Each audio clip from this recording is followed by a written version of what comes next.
Asociación Regional de Canales de Televisión de Señal Abierta de Chile, Arcatel, presenta Portavoz Noticias. ¿Qué tal? ¿Cómo están ustedes? Les damos la bienvenida a la entrevista del domingo de Portavoz Noticias. Esta semana más de alguna persona leyó o escuchó la noticia de una madre en Italia que demandó a sus dos hijos para que la justicia ordenara que salieran de su departamento. Porque, bueno, ellos tienen 40 y 42 años, no aportan con los gastos de la casa ni ayudan en las tareas domésticas. Los hijos contrataron abogados para argumentar que, por ley, los padres están obligados a preocuparse de sus hijos mientras lo necesiten. ¿Cómo falló la justicia en este caso? A favor de esta madre de 75 años y ordenó que ambos abandonen la casa. Hoy vamos a conversar de esto y más junto a la psicóloga Javiera de la Plaza, experta en comunicación asertiva. La tenemos ahí en pantalla. Bienvenida y gracias por esta conversación con las regiones de Chile.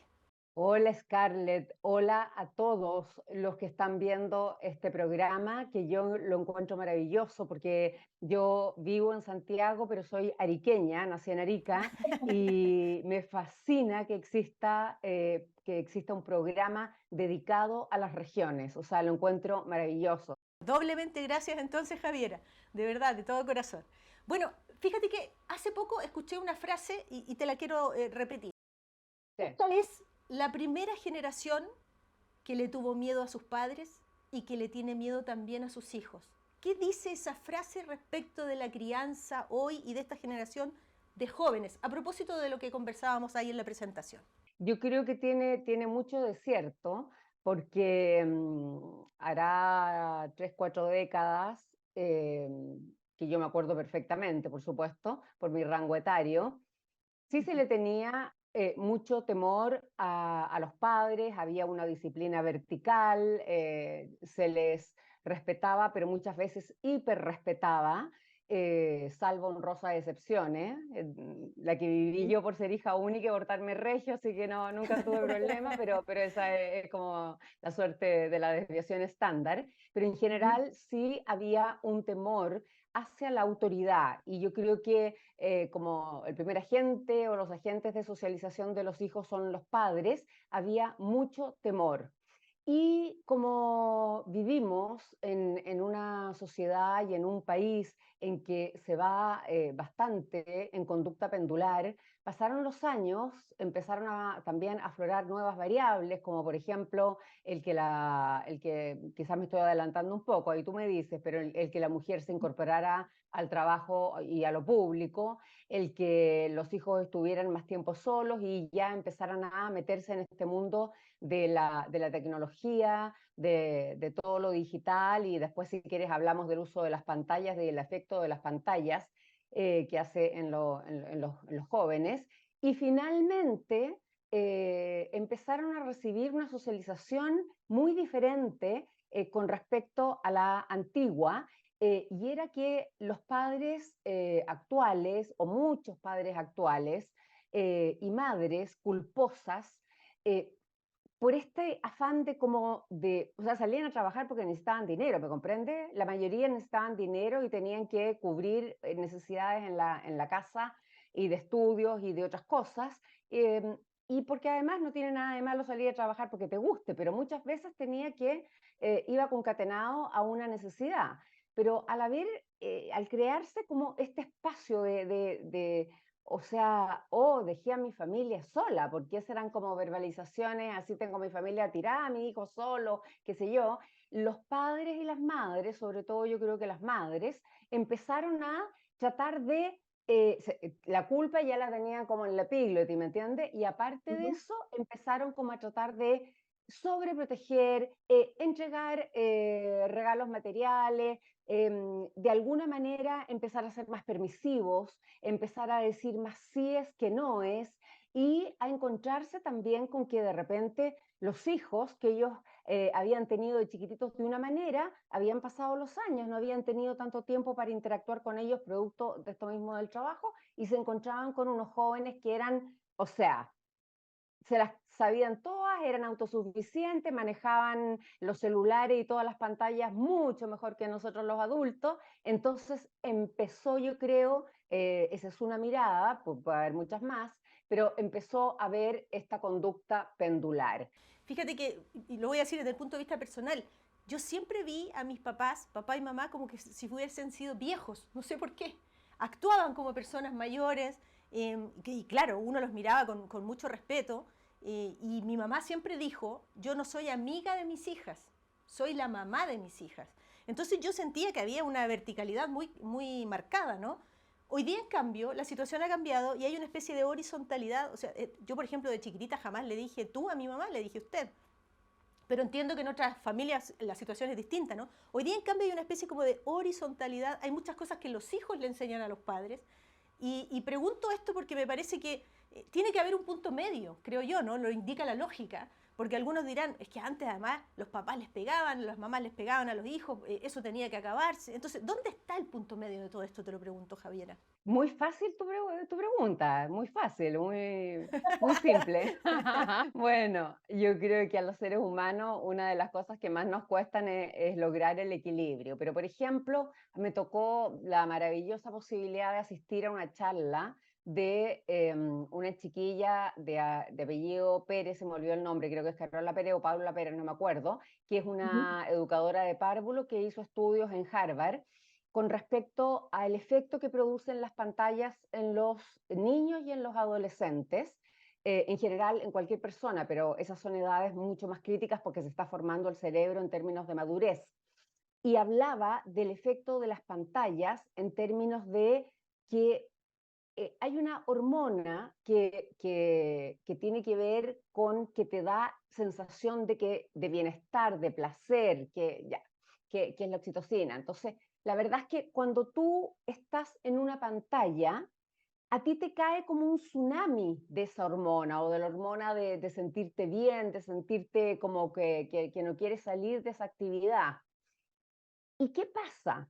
Que cuando vuelves a la vida normal y tú le dices a un niño, después de haberle entregado pantallas, tú le dices, entonces salgamos a la plaza, hagamos un picnic, hagamos una cosa entretenida, como más de naturaleza o qué sé yo, eso sería como abrir como la llave del agua y que cayeran como 3 gotitas eh, de esta dopamina, porque es la dopamina, y que en el fondo para los hijos fuera muy poco entretenido, poco atractivo. Entonces ahí viene toda una suerte también de adicción con las pantallas. ¿Por qué menciono las pantallas? Porque yo creo que toda esta parte de socialización temprana con los chiquillos, estamos hablando millennials, para adelante, qué sé yo, de que, o sea, ellos nacieron con un computador debajo del brazo, ¿me comprende? O sea, nacieron con pantallas, nacieron con ese sistema, con ese lenguaje, y yo creo que eso los empoderó y los padres permitimos que ellos se empoderaran, porque además les comprábamos las pantallas, ¿me comprende? Y no les poníamos límites en términos de cuánto es lo más que debiera tener un prepuber, un puber, un adolescente, cuánto tiempo al día debiera pasar con pantalla. No les poníamos límites. Y después estos hijos se hacían los expertos. Entonces, o sea, porque eran expertos, pues son expertos de verdad. Entonces uno tenía que mandar, no sé, ponerle algo especial al mail que ibas a mandar o tenías que conectar un wifi que no sé qué, y ellos tenían mucho poder.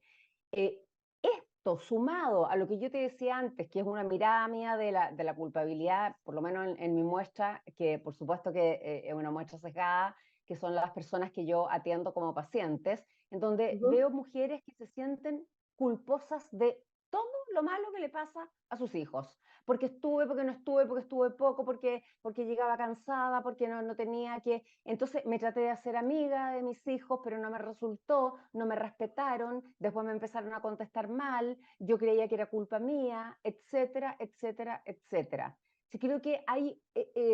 este panorama que tenemos ahora es multidimensional. Pero creo que hay una cosa que es muy básica, no digo que sea la única ni la primera, pero que es muy básica, que es la enseñanza a través del respeto, a través de valores centrales que se cumplen, a través de un modelaje que dan los adultos a los niños, niños y después jóvenes, etcétera. Pero un modelaje que tiene que ser congruente con lo que tú dijiste que eran tus valores y dijiste que eran las cosas importantes para respetar en tu hogar. Fíjate que mientras tú hablas me estaba acordando de una situación bien particular. Es cierto que hoy día los celulares y las tablets, en fin, son usadas casi como el chupete para tranquilizar a la guaguita, al niño pequeño, mientras papá y mamá quieren de pronto, no sé, cenar, comer. Y el otro día, me acuerdo, ingresé a un centro comercial y había un televisor instalado a la altura de un chiquitito, bien pequeñito. Fíjate que el niñito chiquitito, se notaba que hace poco tiempo estaba caminando, se acerca a ese televisor y lo empieza a manipular como que fuera una tablet. Y como que se sorprendió porque no se movía, no interactuaba, porque ese monitor era una televisión, no era una tablet. Pero mira cómo están ya a ese nivel de conectados con esta vida más digital, ¿verdad? Del internet y las pantallas. Me llamó mucho la atención, pero era muy simbólica de lo que está ocurriendo hoy día. Te quiero preguntar, en ese escenario de madres, padres culposos que trabajan todo el día, llegan tarde a la casa y por lo tanto cualquier cosa que le piden los hijos les dice que sí, como una forma de suplir las ausencias. ¿Cómo son entonces los jóvenes de hoy? ¿Cómo se relacionan con los padres? ¿Aceptan un no por respuesta? ¿Cómo son en el colegio? ¿Cómo son en la universidad? ¿Cómo son en el trabajo? En primer lugar, por la madurez del cerebro que ya se ha visto y la neurociencia lo ha visto también. Antes se pensaba que la madurez estaba así como casi con la mayoría de edad, ¿me comprende? Iba como correlacionada. Nada que ver, o sea, puede que de repente se dé, pero la verdad es que un cerebro termina de madurar alrededor de los 25, 30 años, ¿te das cuenta? 25, 30 años. Entonces, en un cerebro inmaduro que está teniendo toda esta sobreestimulación, que más que sobreestimulación, hay que ponerle francamente el nombre, y es que muchos jóvenes están adictos a las pantallas. Las pantallas son todas las cositas, desde el celular hasta todo, las tablets, los computadores, todas las pantallas. Entonces, son adicciones. Con la adicción también hay un grado de distorsión de cosas, porque también hay mucho ingreso de información que viene de otros lados, hay mucho menos resguardo por parte de los padres de qué contenidos están viendo sus hijos y a qué edades. Y esa es una cuestión también, algo que se escapa de las manos de los adultos. Entonces, creo que muchos adolescentes están, por su inmadurez, por su crianza que hemos hablado, se fueron para la conducta pendular. Y la conducta pendular tiene que ver con que no les gusta que se les exija cosas, no les gusta que se les diga que no, son bastante rebeldes y oposicionistas, y son muy procrastinadores. Yo no estoy hablando de todos los jóvenes, pero estoy hablando de una masa importante, como si habláramos de la curva de la normal, digamos. O sea, hay una gran parte de la curva de la normal que en los jóvenes reacciona de una manera procrastinadora, y también hay la consideración de contexto, ponte tú, que tiene que ver con la adecuación. La adecuación se ha perdido mucho. La adecuación no tiene que ver con ser hipócrita, no tiene que ver con decir algo que tú no sientes, pero tiene que ver con que tú no puedes llegar y contestar de cualquier manera, o sea, de forma irrespetuosa o delante de otras personas. No le puedes hacer una crítica, menos a tus padres ni a otra persona delante de terceros. Es como que se tragaron el mundo y sienten que tienen ahora todos los derechos y los deberes. Perdóname, pero si hacemos una encuesta a nivel nacional, pero yo creo que costaría mucha plata y como que uno la puede inferir. ¿Cuántos jóvenes salen de su casa dejando su cama hecha? Yo creo que no muchos.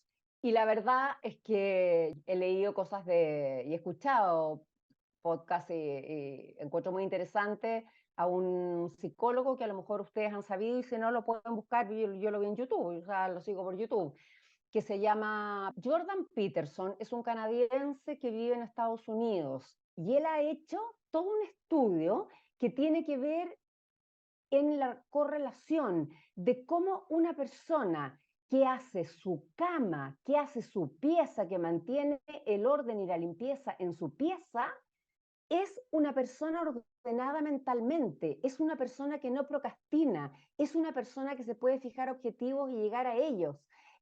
Realmente el orden de la pieza no tiene solamente que ver con la maniatiquez de a lo mejor la mamá que le gusta que todo esté impecable, bla, bla, bla. No, o sea, que también está en todo su derecho, si tiene su casa, quiere verla arreglada, por supuesto, pero tiene que ver también con un despertar interno de ordenarse mentalmente.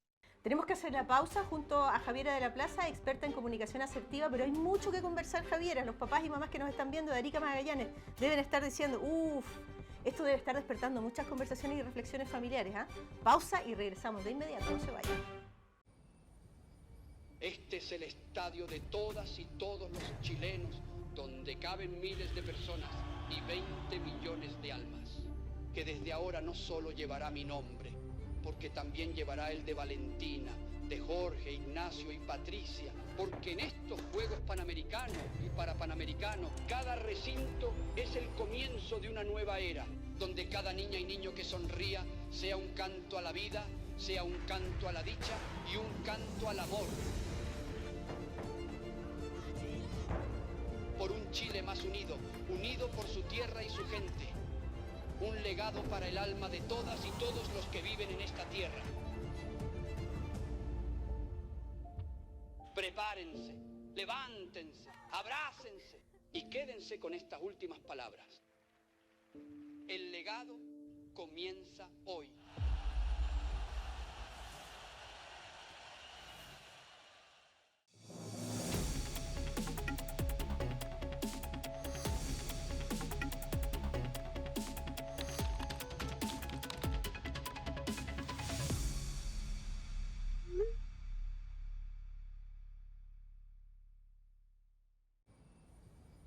Este es el estadio de todas y todos los chilenos, donde caben miles de personas y 20 millones de almas, que desde ahora no solo llevará mi nombre, porque también llevará el de Valentina, de Jorge, Ignacio y Patricia, porque en estos Juegos Panamericanos y Parapanamericanos, cada recinto es el comienzo de una nueva era, donde cada niña y niño que sonría sea un canto a la vida, sea un canto a la dicha y un canto al amor. Por un Chile más unido, unido por su tierra y su gente. Un legado para el alma de todas y todos los que viven en esta tierra. Prepárense, levántense, abrácense y quédense con estas últimas palabras. El legado comienza hoy.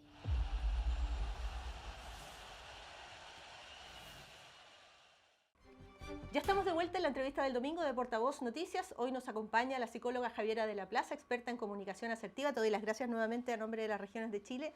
Javiera, fíjate que yo decía en el bloque anterior, los papás, mamás, abuelas, abuelos que nos están viendo hasta ahora en las regiones, deben estar reflexionando respecto de esto. Algunos papás y mamás no son tan culposos y asumen que lo hacen todo súper bien, que su hijo es lo máximo o hija es lo máximo. No, mi hijo, hay muchas mamás y papás, tú lo debes escuchar en tu consulta, que dicen, no, mi hijo no es así. Mi hijo no, jamás, mi hijo siempre fue ordenadito.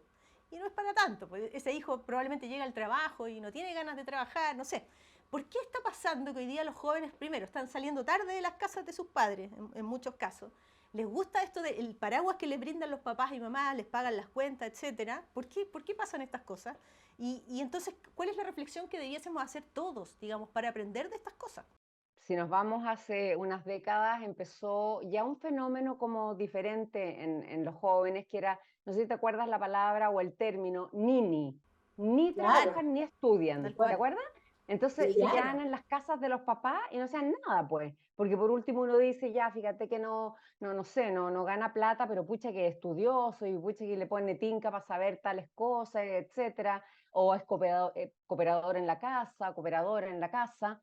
Sin embargo, eso no era así.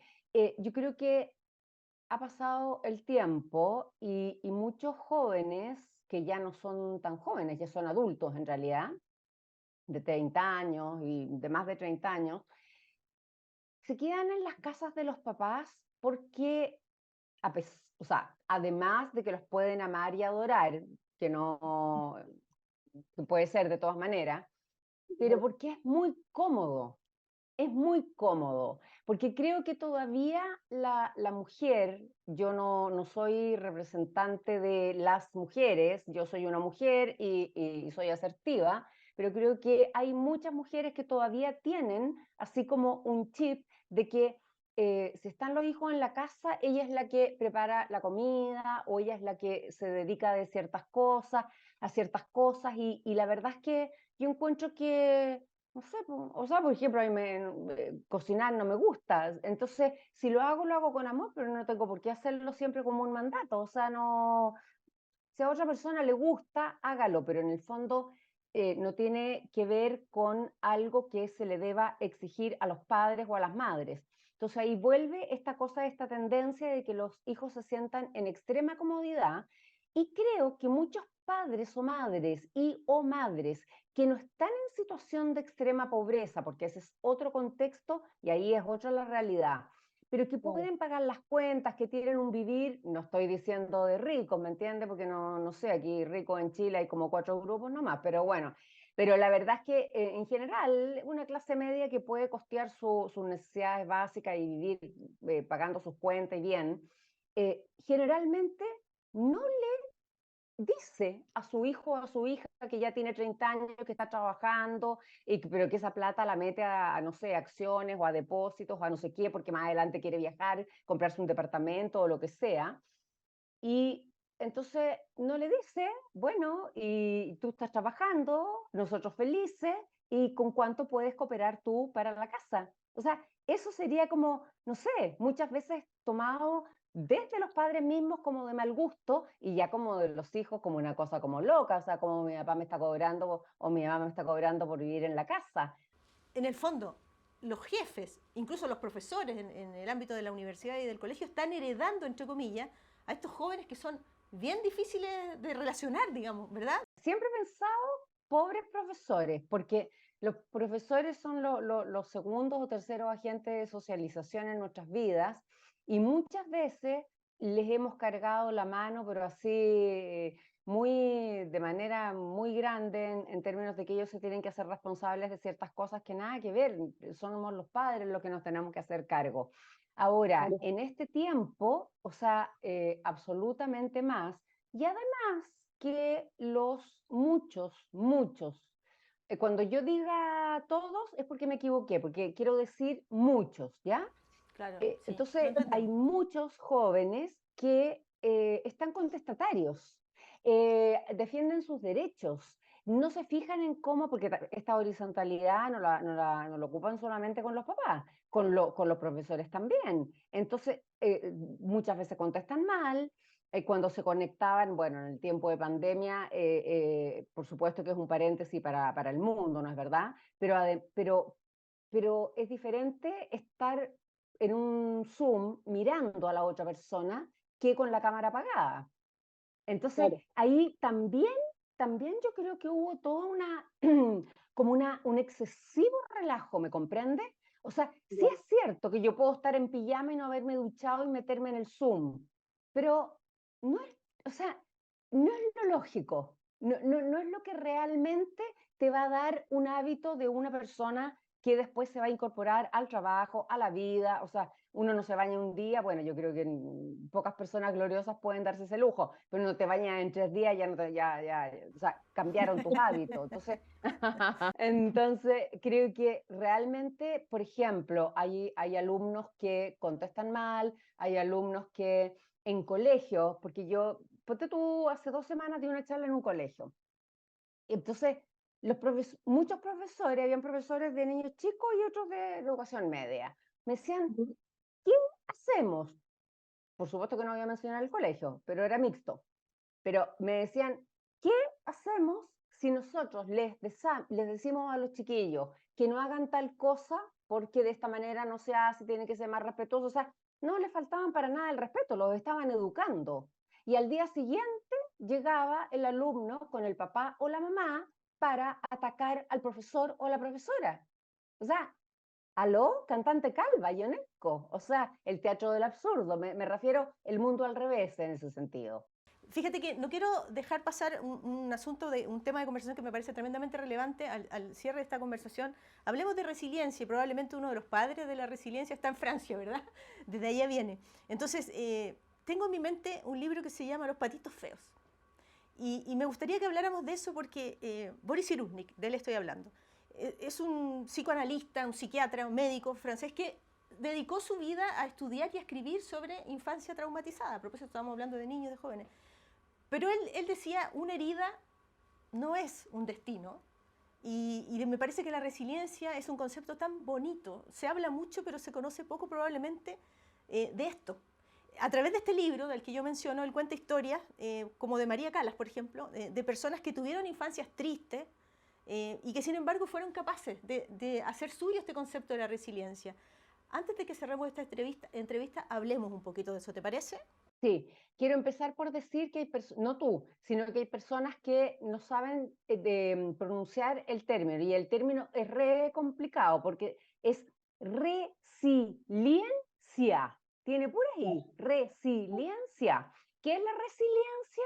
Es la capacidad que tenemos potencialmente todas las personas de cuando hemos vivido un trauma, una experiencia dolorosa, una experiencia temprana en que puede como llegar a casi costarnos la vida o haber sido terriblemente nociva, tóxica para nosotros en la vida, que puede ser de la niñez o puede ser más adelante.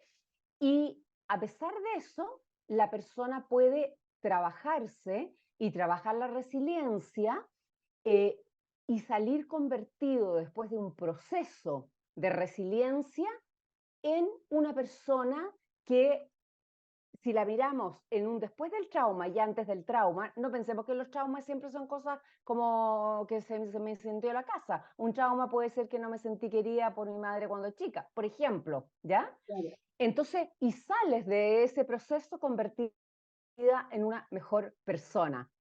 Y Cyrulnik, a quien tú te referías, Boris Cyrulnik, quien acuñó el término resiliencia, él a los 6 años, judío, campo de concentración, Segunda Guerra Mundial, lo voy a tratar de cortar lo más que puedo, vio cómo se le moría o se le murió toda su familia. Quedó solito a los 6 años en Auschwitz. Y una enfermera de la Cruz Roja le dijo, métete debajo de una señora que está muerta porque ahí viene la Gestapo, ¿ah? la inteligencia nazi. Bueno, pasó la Gestapo, no lo vio, se salvó la vida la señora de la Cruz Roja y se salvó la vida Cyrulnik. En estos momentos debe ser un hombre octogenario, maravilloso, acuñó la resiliencia, es un hombre feliz, pasa la vida, bueno, tiene no sé cuántos libros y todo, y fíjate que una cosa maravillosa que yo encuentro. Él cuando tiene una familia grande, feliz, o sea, un hombre resiliente, porque que de la brutalidad, porque después de eso, o sea, yo creo que cualquier problema casi queda chico, llegó a esto, a esta maravilla. Y ponte tú cuando tenía a sus hijos en el colegio todavía, les decía que él tenía una casa de campo, qué sé yo, que invitara a los compañeros de los hijos. ¿Y sabes quiénes eran los compañeros de los hijos? Hijos de nazis muchas veces. Mira la maravilla que podemos hacer con nuestras vidas cuando hemos tenido traumas, dolores profundos que se nos han enquistado y hemos sabido trabajarlas, y realmente después de eso somos mejores personas, pero de personas mejores de verdad. Hay al menos 2 ayudas que necesitamos para ser resilientes. Una tiene que ver con poder expresar emociones y sentirse parte de la identidad de algo. Por ejemplo, Cyrulnik dice, métanse qué sé yo, a un coro, canten, actúen, estén con personas, hagan un curso de algo con otras, etc. Y lo otro es que exista en el país, en la sociedad en la que uno está viviendo, apoyos que presten, de alguna manera, presten un poco el hombro a las personas que han sufrido de traumas. Y eso se aloja dentro del concepto de salud mental, que me imagino que sería, si alguna vez te interesa, que conversemos de eso, es algo muy, muy grande y yo creo que no se comprende muy bien, porque no se ha explicado tan bien, y que yo encuentro que en Chile, mi país, porque soy más chilena que los porotos, la salud mental, se habla de salud mental, no se comprende y no se aplica en términos generales. Completamente de acuerdo y encantada, Javiera de la Plaza, de conversar nuevamente acerca de salud mental.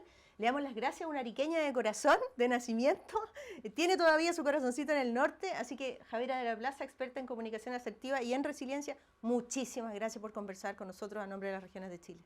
Feliz, soy ariqueña de corazón y amo las regiones, así es que cariños a todas las personas que sean de regiones y felicitaciones por tu programa, Scarlett. Es un gran, gran aporte. Muchas gracias. Y de verdad, muchísimas gracias a ustedes también por acompañarnos en esta entrevista del domingo de Portavoz Noticias. Hasta pronto. Asociación Regional de Canales de Televisión de Señal Abierta de Chile, Arcatel, presentó Portavoz Noticias.